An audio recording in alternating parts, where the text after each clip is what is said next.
Ok. Madame Fifi la Masuka. gouverneure, Fifi Masuka, Azali Ayebi déjà que José Mpanda. Azali Bati Bakotaye Mabé et pas chef de l'État. Maintenant, José Mpanda, maintenant, Lingi, a chef président, pression Mokoboye, n'a remaniement, a dit ma ministre. Qu'est-ce qu'il faut? Il faut dédoubler le regroupement de Maman Fifi Masuka, token tosala likopana biso, pour que na remaniement, oh, ba député, ba bimisaye. Ça, c'est l'ancien ministre. Ngana lobi lelo ezai beba. Lelo na yeko panza. Panza teke moi. Muto nyonso oya kobundisa. Ba oyo bazali ko soutenir chef de l'État na honnêteté, sincérité. Moi j'ignore mon abouté AK-45 lance roquette grenade lacrymogène. Chomba chaka pelot sama gajeni mankia chikata na kuso tem na kozana nayi. D'ailleurs, la félicité honorable Ngoïka Sanji. A betaki José Mpanda Moroto a poussa qui est pembeni parce que comprenait déjà que José Mpanda Zali et autre bengaka kankenena oyebi kankenena fourmi oyo baliaka babe mankenena oyo mutu munene rouge na yebise José Mpanda faute ba député au bino pour qu'on soutenir l'initiative il y a José Mpanda. José Mpanda n'a pas l'avenir politique. Non, non. Vous allez prophète à Malek, vous allez député, vous allez ancien ministre. Vous allez honorable. Babimi ba député grâce à Maman Fifi Masuka. Non. Na lobby boy. Grâce. Babimi ba député grâce à ma population. À part Yoka. Le seul regroupement.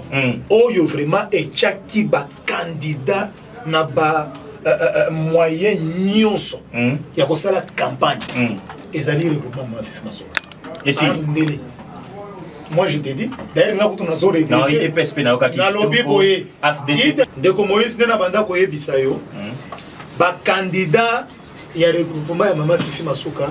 Fifi a pesa ki bango ba moyen pour na kosala campagne pour na élection ya tata mokonzi. Parce que azali pe na mosalo mingi ya. Azali na mosalo mingi faut. Salaire na ye. Azaki gouverneur ai na salaire na ye. Na moi ba coup de main abetaka de gauche droite nde salaki ki Acha ba candidat na condition normale pour passer la chef de l'État campagne premièrement. Très bien. Et le quoi pesa qui est amour ou un courage, c'est d'abord campagne à Tata Mokonzi. Très bien. Maintenant, basale li coupe. Et José Mpanda n'est pas seul.